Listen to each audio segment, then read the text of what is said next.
Hello, Barry Anderson here from Trade Ideas with not so much the trade or stock of the day, but I got to give big kudos to Steve Gomez at Trade Ideas. He comes up with a trade of the week every week, and it's not easy, to try to pick one stock to be the trade of the week. But he hit a home run with this one. So this is Arch, ARCH.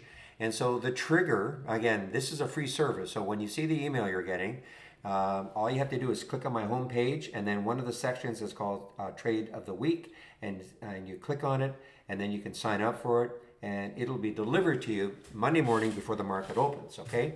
So this was the Trade of the Week this week, and it was Arch. And the trigger, it's always set up, when you read the email, you'll see the suggested entry and a suggested stop. And the trigger was $118, okay? And this was on Monday. You can see it did trigger, and well, the rest is history. I mean, it went from 118 all the way up to 153 yesterday. Even today, it was still at 151, and now it's starting to have some kind of a pullback, okay?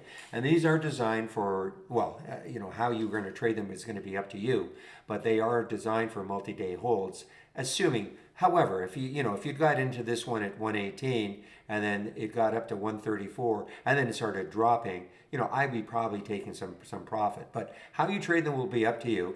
But I just have to send out a big kudos to Steve, who comes up with the trades of the week every single week. It's not easy to do, but this was just an awesome one. So there were some other trades in the room. Of course, that crazy INDO, which has gone, well, absolutely ballistic over the last, couple of weeks, from $4, 484, all the way up today to 32.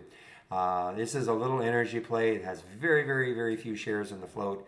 There's no real reason for this happening other than probably some Reddit group or some group has decided that this is the one they want to just trade, and it's certainly not a fundamental trade. Yes, energy stocks are moving higher, based on what's happening in Russia/Ukraine. But there's no reason for this one to be doing what it's doing, other than the fact that some group has probably got a hold of it for a while. So we traded this one today. I was in and out of this one several times. But again, big kudos to Steve for coming up with the Arch. Can't wait to see what he comes up with next week. All right, I want to get back into the room, and have a great weekend, everybody. And I'll open the room 8 o'clock Monday morning. Bye-bye.